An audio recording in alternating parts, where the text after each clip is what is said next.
안녕하세요. 그레코마녀입니다. 성행위 등으로 옮기는 매독의 감염 확대가 멈추지 않고 있습니다. 매독은 주로 성교를 통해 전파되는 질병으로 무서운 점은 신경계까지 파고들어 정신을 파괴시킨다는 것인데, 이전에는 유명인이 매독으로 정신분열을 일으켜 강의 투신 자살을 시도한 적도 있습니다. 작년 일본 내 전국의 의료기관에서 접수된 환자 수는 10월 27일까지 약 5,500명에 이르고 3년 연속 5,000명을 넘어섰습니다. 매독 환자는 1990년대 이후 매년 500명에서 700명 선을 맴돌았는데 2010년경부터는 급증하더니 2018년에는 거의 반세기 만에 7,000명을 넘어섰습니다. 2019년도 같은 페이스로 늘어나고 있습니다. 한국과 비교하면 한국질병관리보고에서 2014년에서 2018년 사이 약 1,000명에서 2,200명 선으로 일본이 한국보다 3배 이상 높은 것으로 나타납니다. 이 결과는 일본이 한국보다 더 문란한 성생활을 하고 있다는 것인데, 저희 다년간 일본 대학 근무 시절 중 실험실 한 모퉁이에서 매일 보기는 하지만 별로 친하지는 않았던 일본 여학생 실험생과 다소 길게 말을 나눌 수 있는 기회가 있었는데, 대화 가운데에는 자기는 6명과 경험이 있었다고 태연스레 말하기도 해서 한국이라면 미혼인 여학생이 드러내놓고 말하지는 않을 것이어서 속으로 적이 놀랐는데, 20대 초반인데도 6번 관계도 아니고 6명과 관계를 했다면 얼마나 많은 성관계를 하고 있을까. 또 한 남학생도 연구 실험 관계로 평소 나와 자주 얘기하는 아주 예쁜 여학생을 지목하며 자기는 그 애랑 한때 관계를 가졌던 사이였다고 나에게 말했는데, 그 말을 들을 당시 그 예쁜 여학생은 다른 상대자가 있는 상태였습니다. 그때 일본은 알게 모르게 아주 자유분방한 성을 즐기고 있구나 하고 짐작한 적이 있었습니다. 그런데 매독의 감염 예방으로 콘돔을 사용하는 것이 중요한 요건입니다. 물론 그것만으로 100% 예방은 안 되겠지만요. 더구나 성행위 횟수와 시간, 방법, 상대자의 수 등등에서 그만 그 능력 한계를 넘길 수도 있습니다. 왜냐하면 긴 시간에 자세를 바꾼다거나 격렬한 사용에 콘돔이 도중 찢어지거나 콘돔을 제거해버리거나 횟수에 따라 콘돔 없이 진행한다거나 하면 보다 쉽게 감염이 일어날 수도 있기 때문입니다. 더구나 정상을 벗어난 행위와 불특정 상대자, 게다가 성상대자가 하나가 아닌 다수이면 더욱 감염될 확률이 높아지겠죠. 아무튼 더 이상의 증가를 막기 위해 성에 대한 계몽 활동 강화가 필수적입니다. 지역별로 보면 도쿄, 오사카 등 도시권을 중심으로 확산되고 있습니다. 다만 인구 비례수로 보면 오카야마는 도쿄 다음으로 전국 2번째, 가가와는 6번째로 많았습니다. 경계가 필요한 부분이며, 일본 국립감염증연구소에 따르면 약 7할이 남성이지만 20대를 중심으로는 젊은 여성의 증가가 두드러졌습니다. 매독은 매독 트레포네마라는 나선 모양의 세균이 성접촉에 의해 감염됩니다. 3주 정도로 음부나 입에 망울이 생기며 약 3개월 후에는 손, 발 등등에 붉은 발진이 나오는데, 업수이 여겨 서투르게 처치하면 균은 온몸으로 퍼지고 방치하면 몇 년이 지나서 심장이나 뇌에 합병증을 일으키기도 합니다. 임신 중에 걸리면 아기가 죽을 수도 있습니다. 약을 적절히 복용하면 고칠 수 있지만 증상이 사라지다 재발하다를 반복하는 것이 골칫거리입니다. 감염된 것을 알아차리지 못한 채 다른 사람에게 옮기는 사람이나 애써 치료하다가 완치되기 전에 복용약을 끊어버리는 사람도 적지 않다고 합니다. 놀라운 것은 현역 의사 중 상당수가 매독을 진찰한 경험이 없기 때문에 알아채지 못할 위험이 높다는 지적도 나오고 있습니다. 매독에는 위장소리 달인이라는 별명이 붙어 있는데, 시력 저하, 두통, 관절염 등 도무지 성감염증과는 연결되지 않는 다양한 증상이 있기 때문입니다. 징후 추적을 놓치지 말고 특히 임신 중이나 그 가능성이 있는 여성은 조심해야 합니다. 또한 2019년 10월 31일자 산여신문 보도에 20에서 39세 암의 80%가 여성이고 유방암, 자궁경부암이 증가의 주 원인이라 했는데, 자궁경부암의 발병에 가장 핵심적인 역할을 하는 것으로 생각되는 사람 유두종 바이러스는 성접촉에 의해 감염됩니다. 따라서 매독, 자궁경부암 모두 개방적인 성의식으로 알게 모르게 집착하는 문란한 성관계를 주의해야 하므로 남녀 모두 첫 성경험의 나이를 늦추고 성상대자 수 최소화하기, 그리고 일상생활에서의 대인관계와 여행 시의 적절한 경계가 이들 전염병 예방에 도움이 된다고 하겠습니다. 또 다른 전염병인 신형 코로나 감염병이 현재 세계적인 유행, 즉 팬데믹하고 있는데, 신형 코로나 바이러스를 둘러싸고 구미에서 중국의 책임을 묻는 소리가 잇따르고 있습니다. 중국은 2003년 사스가 유행할 때도 이번과 같이 발생 정보를 감추어서 감염을 확산시켰습니다. 재발을 막기 위해서도 어떠한 국제적인 협력책을 논의해야 할 시점인 것은 틀림없습니다. 하기야 트럼프 미국 대통령이 중국 바이러스 등 감정 섞인 말로 대립을 부추기는 것은 강대국 지도자로서 칭찬받을 만한 이야기는 아니긴 합니다. 여기서 떠오르는 것은 콜럼버스가 신대륙으로 항해한 뒤 유럽으로 퍼진 매독균이 일으킨 인간의 우매한 행동의 기억입니다. 옛날에는 치료법이 없어서 수수께끼 질병이었던 매독의 피해가 처음 기록된 것은 15세기 말의 일이었습니다. 프랑스군이 이탈리아 항구 도시 나폴리를 포위했을 때 이곳에서 부녀자 겁탈과 성매수를 한 병사들에 의해 매독은 양측 군대에 만연됐습니다. 프랑스군은 나폴리병, 나폴리 측은 프랑스병이라고 부르며 상대방에게 욕설을 퍼부었다고 합니다. 많은 병사를 잃은 프랑스군은 나폴리 공략을 단념하고 철수했습니다. 거기서 일자리를 잃은 용병들은 고향으로 매독을 가져갔고, 폴란드에서는 독일병, 네덜란드에서는 스페인병 등으로 각각 사이가 나쁜 나라의 이름을 붙여 저주했습니다. 물론 이런 저주는 성폭력과 매춘, 문란한 성행위로 인한 매독 대체는 아무런 도움이 되지 않았지만 말이죠. 매독은 그 발생 원인의 90% 이상이 성교로 인한 직접적인 감염이기 때문입니다. 질병이 인간을 조종해 한층 더 확대를 초래하는 예는 역사상 부지기수이며 감염자에 대한 차별과 박해를 통해 이후 중대한 사건으로 이어지곤 했습니다. 예를 들어 약 700년 전인 14세기는 인간이 처음으로 생물 무기를 사용했던 사례로 꼽히는데, 이런 이야기가 있습니다. 정복자 칭기스칸의 혈통을 잇는 킵차크汗국에 자니베크 칸이라는 권력자가 있었습니다. 그는 동유럽 흑해의 크림반도에서 번창했던 항구 도시 카파의 부와 제하를 노려 포위전을 쳤는데, 그러나 카파는 이탈리아의 해군국가 제노바의 지원을 받아서 수비가 견고했습니다. 공격하고 있던 자니베크 칸의 진영 중에 전염병이 돌았습니다. 발병하면 피부가 검어져 흑사병이라고 두려워했던 페스트였습니다. 자니베크 칸은 철수 압박을 받았지만 분노는 가라앉지 않았습니다. 이에 투석기를 사용해 감염된 병사들의 시체를 성벽 안으로 던져 넣어 저주를 퍼부었다고 합니다. 그런데 유대 상인들이 많이 살던 구역에서 흑사병이 퍼졌습니다. 사람들은 콘스탄티노플이나 시칠리아 등으로 배를 타고 도망쳤습니다. 페스트균도 덩달아 실려가 재앙의 원흉은 유대인이라는 오해를 불러일으켰고, 무고한 사람들이 바다로 내몰려 익사되는 비극이 연속되어 일어났습니다. 감염증의 지식은 없는 것이나 다름없던 시대였는데도 악마가 자니베크 칸에게 질병을 사용해봐 라고 속삭였을까요? 그래서 자니베크 칸은 그 질병이 사람에게서 사람으로 옮겨질 거라고 생각했을까요? 이런 인간들의 계기스럽고 우매한 행동들은 로마 제국 때부터 있었던 유대인 차별을 조정했고 지금에 이르고 있습니다. 그래서 현재 미국 내의 주에 따라서는 코로나 전염병 사망자의 60% 이상이 흑인, 라티노 등으로 인종별 건강 불평등을 보이고 있는지도 모릅니다. 감염증의 팬데믹은 일어날까 안 일어날까의 문제가 아니고 언제 일어날까가 문제라고 전문가가 강조했던 것이 2000년대 중반이었습니다.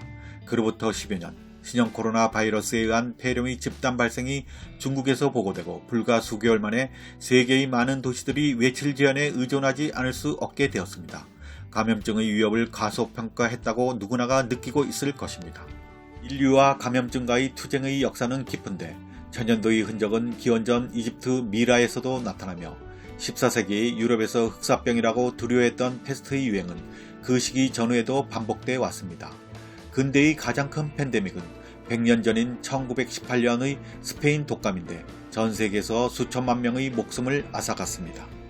당시부터 배경에는 교역이나 전쟁에 의한 사람의 이동이 있었습니다. 페스트가 교회의 권위 실추를 초래했다고 말해지듯이 감염증의 만연은 사회에도 큰 영향을 주었습니다. 힘겨운 투쟁 속에 한때는 인류가 승리했다는 기대를 낳기도 했었습니다. 항생제나 백신의 등장에 따른 것인데 항생제는 세균에, 백신은 바이러스의 비장의 처방이 되어 1980년 천연두 근절로도 연결되었습니다. 즉 1980년 세계보건기구는 백신을 이용해서 천연두가 지구상에서 완전히 퇴치되어 근절되었다고 선포하였습니다. 그러나 유감스럽게도 항생제, 백신 모두 만능적인 효과를 갖는 것은 아니어서 세계는 역풍을 맞고 있습니다. 1970년대부터 사망률이 70% 정도로 매우 높은 에볼라열, 면역성 저하로 죽음에 이르는 에이즈, 뇌와 척수가 스펀지 모양으로 변질되어 치명적인 신경퇴행성 질환을 일으키는 강원병인 소해면상 뇌증, 유행성 출혈열의 하나로 전염력과 치명률이 높은 라사열 등 새로운 감염증이 차례차례 유행하고 있고, 거기에 더하여 말라리아, 결핵 등 기존의 감염증도 그 기세를 회복시켜가고 있습니다. 새로이 생기거나 다시 부흥하는 신흥-재흥 감염증에 대한 낙관주의에 의해 세계는 위기에 처해 있습니다. 그 중에서도 공중위생상의 위협이 된 것이 동물이 가진 병원체가 인간 사이에서 만연하는 인수 공통 감염증, 즉 인간에게나 동물에게 어느 쪽이라도 감염이 될 수 있는 감염증입니다. 신종 인플루엔자는 돼지나 조류의 바이러스가 재조합, 즉 유전적으로 새로이 변형되어 사람에게 감염되어 유행합니다. 에볼라열, 사스나 메르스도, 그리고 이번 중국 우한에서 발생한 신종 코로나도 원인을 따져보면 박쥐 바이러스라고 생각됩니다. 신흥 감염증의 4분의 3 정도가 동물들이 병원체에 기인합니다. 따라서 신형 코로나의 출현도 예상 외였다고 말할 수는 없습니다. 그렇다면 인수 공통 감염증이 증가한 요인은 무엇일까요? 그 하나로 인구 폭발을 들 수 있습니다. 1950년 25억 명이던 세계 인구는 2020년 현재 77억 명을 넘었습니다. 이에 동반된 산림 벌채와 농지 개발은 자연 파괴를 초래해 야생 생물과 인간의 접촉 기회를 늘렸습니다. 식습관이나 빈곤한 생활로 야생동물을 식량으로 하는 사람들도 있습니다. 그것들이 결과적으로 동물로부터 사람에게 감염 리스크를 높여왔습니다. 도시화와 세계화의 영향도 간과할 수 없습니다. 자연계로부터 흘러나온 병원체는 이전에는 지역 풍토병에 그쳤습니다. 지금은 전 세계의 육로와 항공로가 거미줄처럼 둘러쳐져 대량으로 사람들이 단시간에 이동하게 되어 순식간에 세계 각지로 퍼지게 되었습니다. 전형적인 예는 서아프리카 제국과 콩고 민주공화국에서 맹위를 떨친 에볼라열일 것입니다. 예전에는 지방의 작은 마을에서 산발적으로 일어나기만 하던 중증 감염증이 이제는 국경을 넘어 도시로까지 넘나듭니다. 도시의 인구를 지탱하는 가축의 대량 사육도 리스크를 높입니다. 조류 독감은 그 한 예이고, 또한 온난화의 진전으로 고열을 동반하는 급성 열성 질환인 댕기열과 같은 열대의 감염증이 온대까지 퍼지는 것도 큰 불안의 원인이 되었습니다. 중국의 우한 지역에서 순식간에 세계로 번진 신형 코로나 전염병의 상황도 바로 이런 복합적 위험이 겹쳐진 결과일 것입니다. 인간의 활동이 동물 유래 병원체의 감염 위험을 높이고 있는 것입니다. 팬데믹은 인구 폭발, 산업화, 도시화, 환경 파괴, 기후변동, 세계화, 격차로 인한 빈곤 등등 현대사회가 만들어낸 여러가지 문제들을 들춰내고 있습니다. 신형 코로나 바이러스의 감염 확대로 세계의 본연의 자세에 대해 논의가 높아지고 있습니다. 경제의 글로벌화의 수반에 바이러스가 세계에 퍼질 위험은 이전부터 경고되어 왔습니다. 그럼에도 불구하고 각국과 국제기구의 대응은 뒤늦어서 단기간에 전염병이 만연되어 버렸습니다. 큰 원인으로 지적되고 있는 것이 대기업의 이익을 무엇보다 우선시하는 신자유주의, 시장 원리주의입니다. 그런데 이익을 우선하는 사회로는 사람의 생명을 지킬 수 없다는 것이 부각되었습니다. 생명과 삶을 지키는 사회는 어떠해야 하는지, 변혁을 위해 무엇이 필요한지 묻고 있습니다. 선진국이라는 나라에서 의료 붕괴가 일어났습니다. 이탈리아, 스페인에서는 긴축 재정정책에 의한 공적 의료의 약체가 원인으로 비판되고 있었습니다. 이 두 나라는 유럽 단일통화 유로화에 가입을 원해 유럽연합 EU가 결정한 재정적자 삭감의 기준을 만족시키기 위해서 1990년대부터 의료, 사회보장의 공적 지출이 희생되어 왔습니다. 그 결과 이탈리아에서는 인구 1000명당 병상수가 반감했습니다. 병상수란 병원에 설치되어 있는 침대의 수로 그 병원에서 수용 가능한 입원 환자의 수를 의미합니다. 즉 병원의 크기는 건물의 크기가 아니고 수용 가능한 병상수가 중요하며 이 숫자만 보더라도 병원 설비, 의사, 간호원, 의료 봉사자 수 등을 가늠할 수 있겠죠. 또한 전국민 보험제도가 없는 미국에서는 충분한 의료를 받지 못하는 빈곤층에 많은 사망자가 나오고 있는 것이 문제가 되고 있습니다. 일본의 의료체제도 살얼음판 위에 있습니다.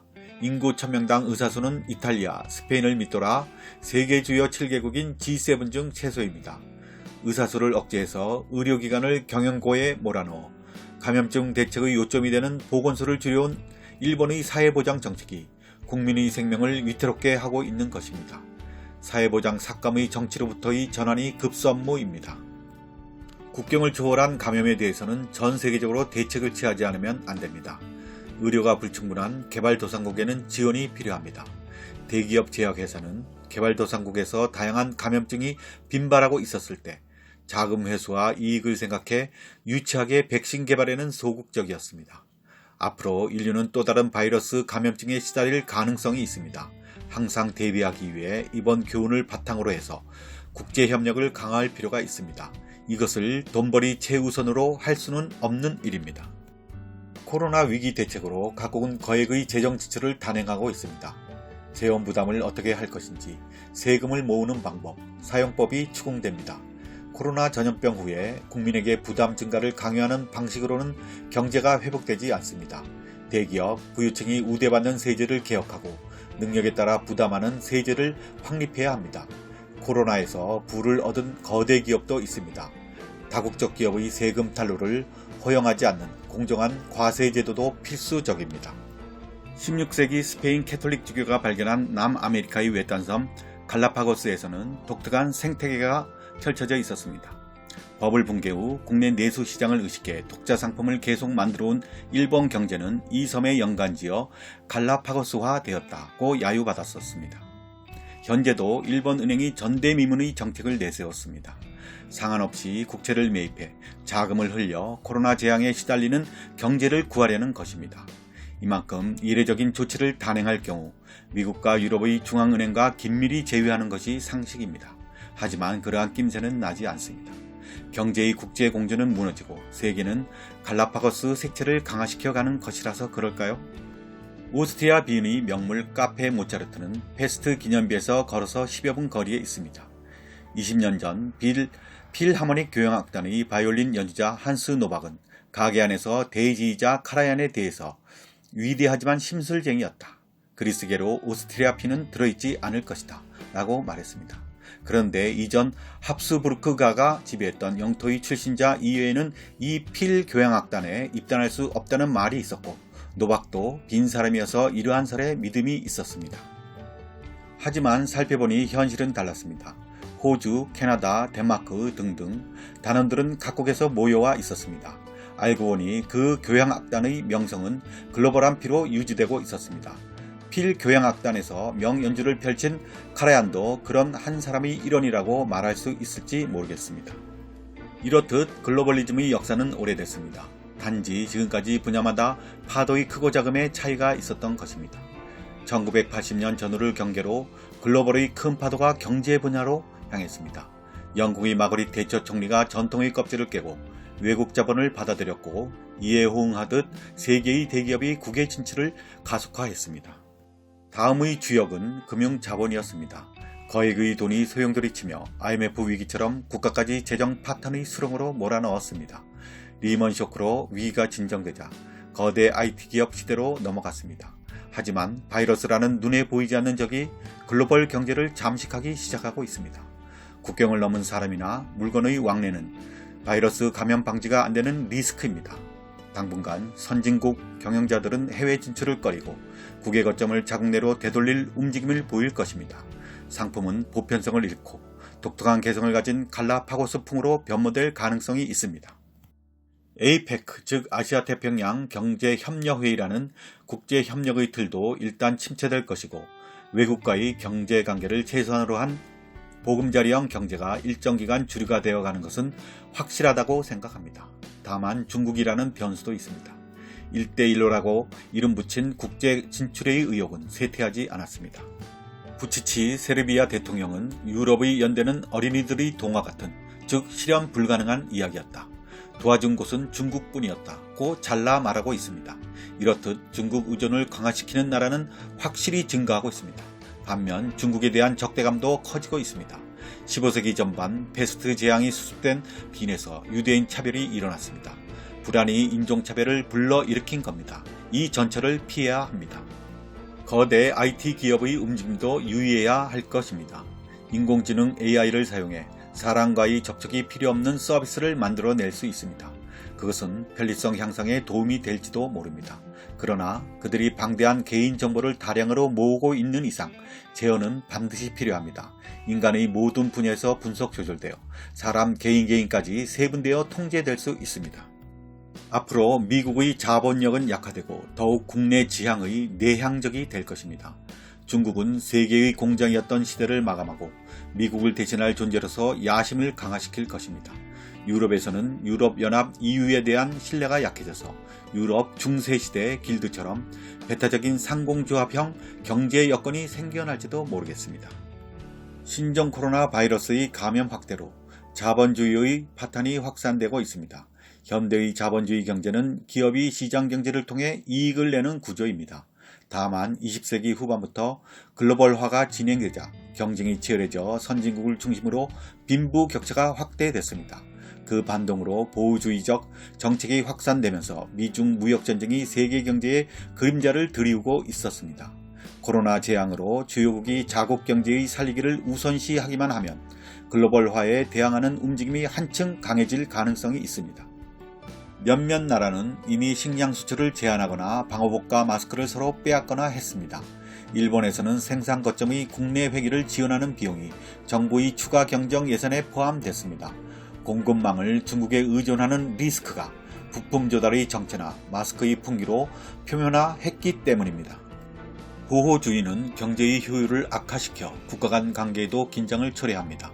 1930년대 세계공황의 교훈을 잊지 말아야 합니다.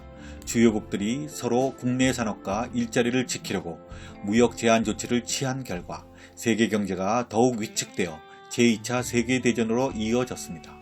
그 반성으로부터 전후의 자유무역체제의 구축이 진행되었습니다. 그 핵심을 담당하는 세계무역기구인 WTO는 역사는 시장을 개방하는 것이 모든 사람에게 도움이 된다는 것을 가르쳐준다고 협조를 호소했습니다.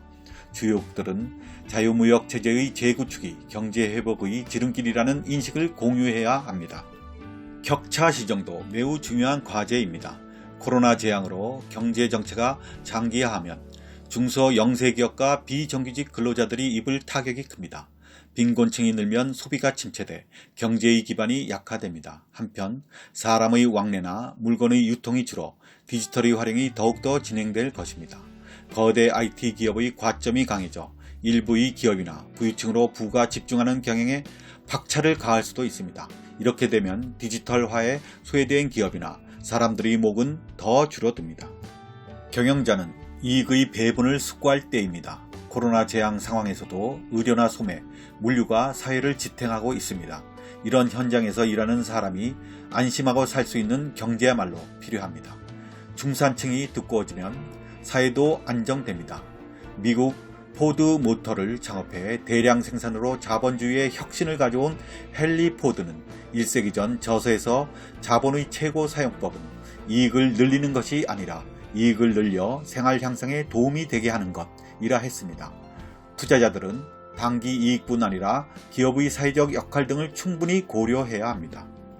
정부의 역할도 따져볼 만합니다. 소득의 재분배 기능이나 사회보장 등의 안전망이 충분한지 아닌지의 검증이 필요합니다. 분명히 지금은 정부가 나서서 기업과 가정을 지탱하는 국면입니다. 그러나 나라가 경제를 움켜쥐는 국가 자본주의 양상이 커지면 부작용도 큽니다. 리먼 쇼크 후의 세계는 정부, 중앙은행의 금융 완화와 재정 출동에 대한 의존을 강화해 남아도는 돈이 다음의 버블을 낳을지도 모르는 위험함을 안고 있었습니다. 실제로 중국은 거액의 재정을 동원해 발빠르게 경제 회복을 이뤄냈지만 과잉 투자를 초래해 결과적으로 성장을 둔화시켰습니다. 과잉 정책으로 무리하게 끌어올리는 경제는 지속 가능하다고 할 수 없습니다. 국가의 빚이 임계점을 넘으면 장기 금리가 상승해 경제를 요동치게 합니다. 한편 정부는 국경을 초월해서 활동하는 거대 IT 기업에 대해서는 과세도 제대로 할 수 없는 상태입니다. 글로벌 자본은 데이터 사용 방법이나 자금 거래에 관한 정부 개입을 꺼리면서도 정부 자금에 의존해 시장을 안정화시키고 있습니다. 공정성을 결여한 것은 아닌가요? 세계 경제는 감염증뿐 아니라 지진이나 이상기후 등 많은 불확실성에 둘러싸여 있습니다. 정부와 기업은 자본주의 왜곡을 바로잡고 경제의 지속성을 높이는 쪽으로 방향을 틀 필요가 있습니다.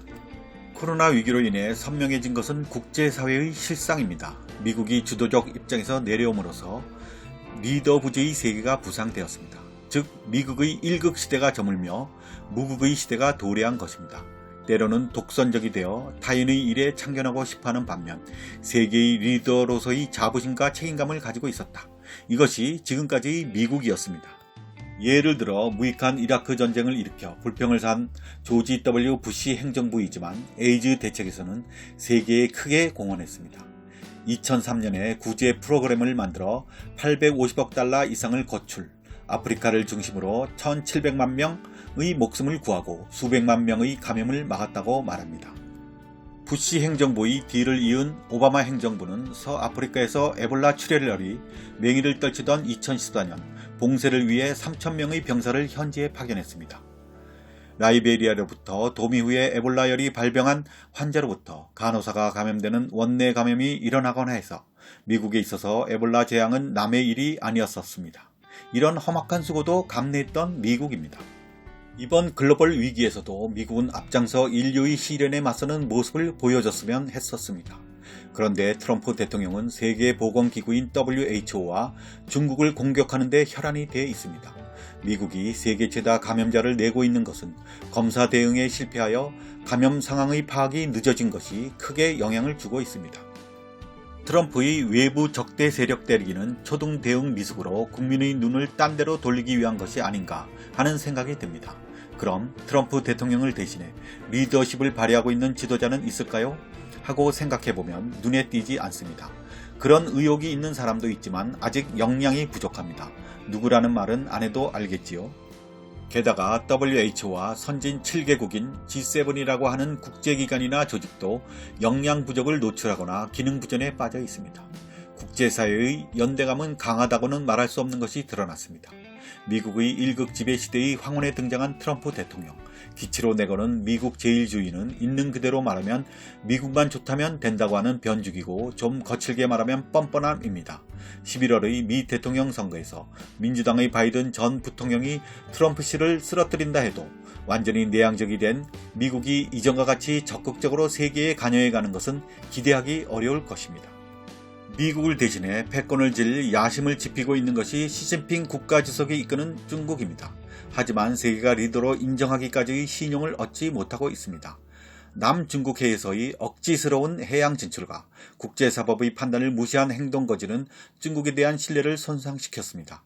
강력한 수법에 의한 코로나 재앙의 봉쇄는 성과를 올렸지만 한편으로 공산당의 강권적인 통치는 각국의 염려와 반감을 부르고 있습니다.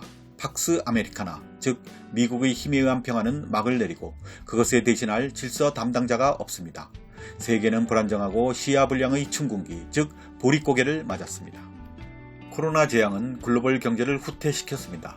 국경을 넘는 생산 공급이 연쇄적인 유통망인 서플라이 체인이 차단된 것은 물론 도시 봉쇄나 외출 제한에 의해서 경제활동 그 자체가 극도로 축소되었습니다. 감염 확대를 두려워하는 각국은 국경을 닫아 사람과 물건의 왕래는 격감하고 있습니다. 각국 모두 감염증과 투쟁하는 동시에 실업자나 기업 구제를 위해 거액의 재정을 동원하여 위기 극복을 꾀하려 하고 있습니다. 세계화로 인해 역할이 작아진 국가가 부활되는 현상이 일어나고 있습니다. 한편 트럼프 대통령의 탄생과 영국의 유럽연합 EU 이탈은 경제의 세계화에 뒤처진 사람들에 의한 기성질서에 대한 역습이었습니다. 미국과 영국에서는 글로벌 경제에 따라 빈부격차가 확대되면서 주로 노동자 계층이 희생되고 있습니다. 따라서 국가 부활 움직임이 글로벌 경제의 지나친 속도를 조절하는 것으로 이어지면 좋은데 하지만 각국이 자국 제일주의로 치닫고 이기심을 드러내면 위험합니다. 코로나 재앙의 부작용으로서 많은 나라에서 배타적인 내셔널리즘이 높아지고 있는 만큼 걱정이 더해집니다. 그런데 믿을 수 없게 된 미국과 야심만만한 중국의 사이에서 주체성과 밸런스 감각이 한층 더 추궁당하게 됩니다. 고립되어서는 살아갈 수 없으며 국제 공조의 정신을 잊어서는 안 됩니다. 선택지를 늘려 외교의 가능성을 넓혀가야 합니다. 중국을 비롯한 체제가 다른 나라라도 협력할 곳은 손을 잡아야 합니다. 불안정한 시대를 살아내려면 탄력을 갖춘 부드러움이 더 필요하겠죠. 이상 그레코 만용이었습니다. 구독과 좋아요는 큰 힘이 됩니다.